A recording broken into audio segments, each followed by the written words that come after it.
ಸ್ನೇಹಿತರೆ ನಮಸ್ಕಾರ. ನನ್ನ ಹೆಸರು ವಿಜಯ್ ಕುಮಾರ್.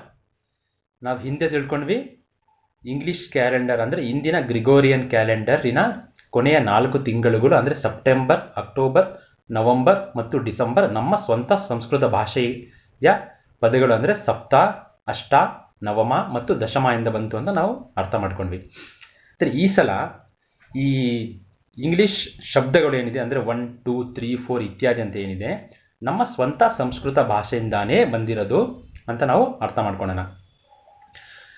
ನಮಗೆ ಸುಮಾರು ಜನಕ್ಕೆ ಗೊತ್ತಿರಬೇಕು, ಅಂದರೆ ಚಿಕ್ಕ ಪುಟ್ಟ ಮಕ್ಕಳ ಜೊತೆ ಅಂದರೆ 1 ವರ್ಷ 2 ವರ್ಷ 3 ವರ್ಷ ಇರೋ ಮಕ್ಕಳ ಜೊತೆ ನಾವು ಮಾತಾಡುವಾಗ ಅವರ ಜೊತೆ ನಾವು ಉದ್ದ ದೊಡ್ಡ ದೊಡ್ಡ ಪದಗಳನ್ನು ಬಳಸೋದಿಲ್ಲ. ಹಾಗೆಯೇ ಈ ಯುರೋಪ್ ಆಗಲಿ ಅಥವಾ ಮಿಡಿಲ್ ಈಸ್ಟಿನ ಜನವಾಗಲಿ ಅವರಿಗೆ ಬೇಗ ಅಂದರೆ ಉದ್ದವಾದ ಪದಗಳು ಅಥವಾ ತುಂಬ ದೀರ್ಘವಾದ ಅಕ್ಷರಗಳು ಬೇಗ ಉಚ್ಚಾರಣೆ ಮಾಡೋದಕ್ಕೆ ಬರೋದಿಲ್ಲ.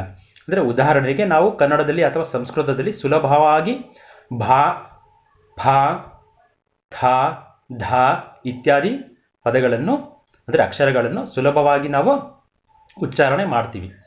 ಆದರೆ ಈ ಯುರೋಪ್ ಆಗಲಿ ಅಥವಾ ಈ ಮಿಡಿಲ್ ಈಸ್ಟ್ ಜನ ಆಗಲಿ ಅಥವಾ ಜಗತ್ತಿನ ಯಾವುದೇ ಬೇರೆ ಭಾಷೆಯ ಜನರಾಗಲಿ ಅವರಿಗೆ ಈ ಅಕ್ಷರಗಳು ಅಥವಾ ಪದಗಳು ಬೇಗ ಉಚ್ಚಾರಣೆ ಮಾಡೋದಕ್ಕೆ ಆಗೋದಿಲ್ಲ.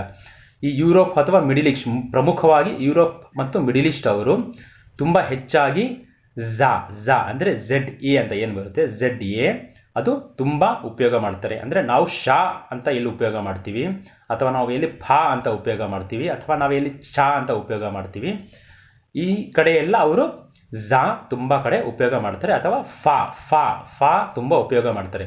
ನಮ್ಮ ಭಾರತೀಯ ಭಾಷೆಗಳಲ್ಲಿ ಅಥವಾ ಸಂಸ್ಕೃತ ಭಾಷೆಯಲ್ಲಿ ಈ ಝ ಆಗಲಿ ಅಥವಾ ಫಾ ಆಗಲಿ ನಾವು ಪ್ರಯೋಗ ಮಾಡೋದಿಲ್ಲ. ಈಗ ಶುರು ಮಾಡೋಣ.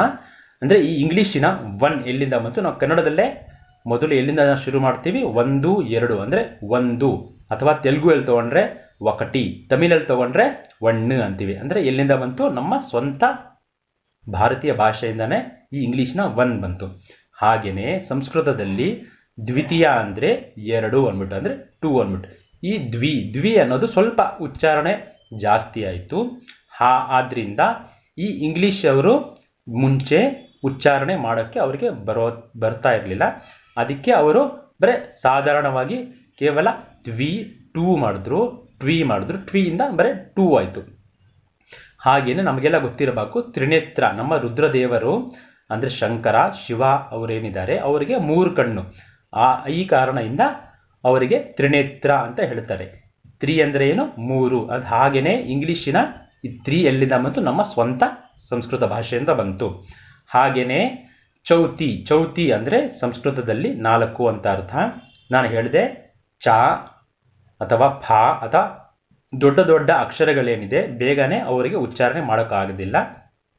ಈ ಸಮಯದಲ್ಲಿ, ಈ ಪ್ರಸಂಗದಲ್ಲಿ, ಈ ಸಂದರ್ಭದಲ್ಲಿ ಅವರು ಫಾ ಅಥವಾ ಝ ತುಂಬ ಹೆಚ್ಚಾಗಿ ಪ್ರಯೋಗ ಮಾಡ್ತಾರೆ. ಹಾಗೆಯೇ ಈ ಚಾ ಬದಲಿ ಅವರು 4ಗೆ ಅಂದರೆ ಫಾ ಚಾ ಬದಲಿ ಫಾ ಅಂತ ಉಪಯೋಗ ಮಾಡಿದ್ರು. ಅದು ಚೌತಿ ಅಂದರೆ ಹೋಗ್ಬಿಟ್ಟು ಅದು ಬರೀ 4 ಅಂತ ಸಾಧಾರಣವಾಗಾಯಿತು. ಇದು ಬೇಗ ಇವಾಗಲೇ ಅರ್ಥ ಆಗೋದಿಲ್ಲ. ನಾವು ಹೀಗೆ ಹೆಚ್ಚಾಗಿ ವಿಡಿಯೋಗಳು ಮುಂದೆ ಕಲಿತಾ ಇದ್ದರೆ ಇದೆಲ್ಲ ಸುಲಭವಾಗಿ ನಿಧಾನವಾಗಿ ಅರ್ಥ ಆಗುತ್ತೆ. ಹಾಗೆಯೇ ಚೌತಿಯಿಂದ 4 ಬಂತು. ಪಂಚಮಿ ಅಂದರೆ 5. ಪಂಚಮಿಯಿಂದ ಮತ್ತೆ ನೋಡಿ ಇಲ್ಲಿ ಪಾ ಅಂತ ಬಂದಿದೆ. ಪಾ ಅನ್ನೋ ಶಬ್ದ ಅವರಿಗೆ ಮತ್ತೆ ಉಚ್ಚಾರಣೆ ಮಾಡೋಕ್ಕಾಗಲ್ಲ ಬೇಗ. ಅದಕ್ಕೆ ಅವರು ಮತ್ತೆ ಇಲ್ಲೂ ಸಹ ಫಾ ಅಂದರೆ 5 ಅಂತ ಬಂದಿದೆ. ಆಮೇಲೆ ಸಂಸ್ಕೃತದಲ್ಲಿ ಷಷ್ಠಿ ಅಂದರೆ 6 ಅಂದ್ಬಿಟ್ಟು, ಅಂದರೆ ಷಷ್ಠಿಯಿಂದ ಸಾಧಾರಣವಾದ ಶಬ್ದ ಇದೆ, ಬರೀ 6 ಆಗೋಗಿದೆ ಅದು. ಹಾಗೆಯೇ ಸಪ್ತಮಿ ನಾವು ನೆನ್ನೆನೂ ಅಂದರೆ ಹಿಂದಿನ ಇದರಲ್ಲಿ ವಿಡಿಯೋದಲ್ಲೂ ನಾವು ಅರ್ಥ ಮಾಡ್ಕೊಂಡ್ವಿ. ಅಂದರೆ ಗ್ರಿಗೋರಿಯನ್ ಕ್ಯಾಲೆಂಡರ್ನ 7ನೇ ತಿಂಗಳು ಅಥವಾ ಅದರಿಂದ ಹಿಂದೆ ಇತ್ತಲ್ಲ ಜೂಲಿಯನ್ ಕ್ಯಾಲೆಂಡರ್, ಅದರ 7ನೇ ತಿಂಗಳು ಆವಾಗ ಸೆಪ್ಟೆಂಬರ್ ಆಗಿತ್ತು. ಸೆಪ್ಟೆಂಬರ್ ಅಂದರೆ ಆವಾಗ ಅದು 7ನೇ ತಿಂಗಳು. ಹಾಗೆ ಸಂಸ್ಕೃತದಲ್ಲಿ 7ಗೆ ಸಪ್ತ ಅಂತೀವಿ. ಹಾಗೆಯೇ 7 ಸಪ್ತದ ಸಾಧಾರಣವಾದ ಕೇವಲ 7 ಅಂತ ಬಂತು, 7. ಹಾಗೆಯೇ ಅಷ್ಟಮ ಇಂದ ಸಾಧಾರಣವಾದ ಶಬ್ದ ಈ ಇಂಗ್ಲೀಷಿನ 8. ಹಾಗೆಯೇ ನವಮ ಅಥವಾ ನವಮಿ ಅಂತ ಹೇಳ್ತೀವಿ, ಅದು 9 ಆಯಿತು. ಹಾಗೆಯೇ ದಶಮ, ನಾವಿಲ್ಲಿ ದ ಅನ್ನೋ ಶಬ್ದ ಅವರಿಗೆ ಬೇಗ ಉಚ್ಚಾರಣೆ ಮಾಡೋಕ್ಕಾಗೋದಿಲ್ಲ. ಅದಕ್ಕೆ ಅವರು 10 ಆಯಿತು. ನಾವು ಹಿಂದೆ ಟೂಗೂ ಹಾಗೆ ಅರ್ಥ ಮಾಡ್ಕೊಂಡು, ಅಂದರೆ ದ್ವಿ ಅಂತ ಬಂದಿರೋದು, ಎಲ್ಲಿ ನಾವು ದ ಅಂತ ಉಪಯೋಗ ಮಾಡ್ತೀವಿ, ಅವರು ಟಾ ಅಂತ ಸುಲಭವಾಗಿ ಅಂದರೆ ಸಾಧಾರಣವಾಗಿ ಅವರು ಉಚ್ಚಾರಣೆ ಮಾಡ್ತಾರೆ. ಹಾಗೆ ಇಲ್ಲೂ ಸಹ ದಶಮ ದ ಅನ್ನೋ ಶಬ್ದ ಅವರಿಗೆ ಉಚ್ಚಾರಣೆ ಮಾಡೋಕ್ಕೆ ಬರೋದಿಲ್ಲ. ಅದಕ್ಕೆ ಕೇವಲ ಸಾಧಾರಣವಾಗಿ ಬರೀ ಟಾ ಆಯಿತು. ಟಾ ಇಂದ ಬರೀ 10 ಆಯಿತು. ಹಾಗೆ ಏಕಾದಶಿ, ಏಕಾದಶಿ ಅಂದರೆ ಸಂಸ್ಕೃತದಲ್ಲಿ 11 ಅಂದ್ಬಿಟ್ಟು, ಹಾಗೆ 11. ಮತ್ತು ದ್ವಾದಶಿ, ದ್ವಾದಶಿ ಅಂದರೆ 12 ಅಂದರೆ 12. ಎಲ್ಲಿಂದ ಬಂತು? ಮತ್ತೆ ನಾವು 2 ಅಥವಾ 10 ಅಂದರೆ ದ್ವಿತೀಯ ಅಥವಾ ದಶಮಿ, ಎಲ್ಲಿಂದ ಅಲ್ಲಿ ಸಾಧಾರಣವಾಗಿ ಅವರು ಉಚ್ಚಾರಣೆ ಮಾಡಿದ್ರು. ಹೀಗೇ ಇಲ್ಲೂ ಸಹ ದ್ವಾದಶಿ ಅವರಿಗೆ ದ್ವಾ ಅನ್ನೋದು ಶಬ್ದ ಅವರಿಗೆ ಉಚ್ಚಾರಣೆ ಮಾಡೋಕ್ಕೆ ಬರೋದಿಲ್ಲ. ಅದು ದ್ವಾ ಹೋಗ್ಬಿಟ್ಟು ಟ್ವಾ ಆಯಿತು, ಅದು 12 ಆಯಿತು. ಹೀಗೇ ಮುಂದೆ ತುಂಬ ಅಕ್ಷರಗಳೆಲ್ಲ ನಮ್ಮ ಸ್ವಂತ ಸಂಸ್ಕೃತ ಭಾಷೆಯಿಂದನೇ ಬಂದಿರೋದು. ಅಂದರೆ 1 2 3 4 5 6 ಏನಿದೆಯೋ, ಮುಂಚೆ ನಾವೆಲ್ಲ ಅಂದರೆ ಸುಮಾರು ಟಿ ವಿಗಳಲ್ಲಿ ಎಲ್ಲ ಪುಸ್ತಕಗಳಲ್ಲೇ ನೋಡಿರ್ಬೋದು, ಕೇಳಿರ್ಬೋದು. 0 ಎಲ್ಲಿಂದ ಬಂತು ಅಂತ ಹೇಳ್ತಿದ್ರೆ ನಮ್ಮ ಭಾರತದಿಂದ ಬಂತು ಅಂತ ಜಗತ್ತು ಹೇಳುತ್ತೆ.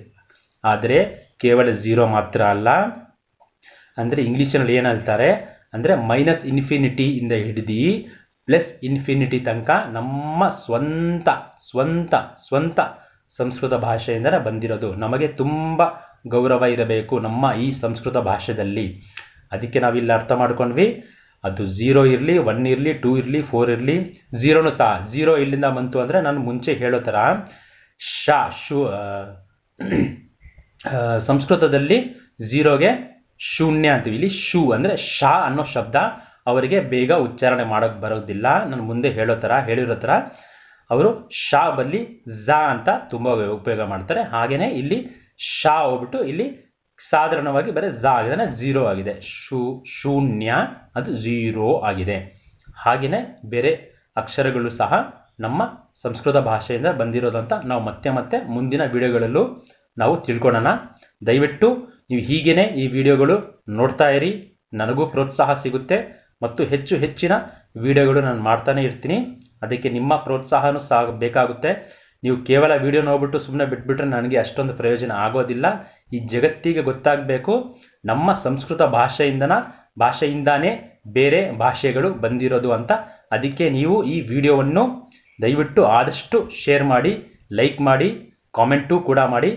ಆಮೇಲೆ ಯೂಟ್ಯೂಬಲ್ಲಿ ಇದ್ದರೆ ನೀವು ದಯವಿಟ್ಟು ಸಬ್ಸ್ಕ್ರೈಬ್ ಮಾಡಿ. ಮತ್ತು ಹೀಗೆ ವಿಡಿಯೋನ ನೋಡ್ತಾನೆ ಇರಿ. ಮತ್ತೆ ನಾನು ಅತಿ ಶೀಘ್ರವಾಗಿ ಮತ್ತೊಂದು ವಿಡಿಯೋ ಜೊತೆ ಬರುತ್ತೇನೆ. ಧನ್ಯವಾದಗಳು.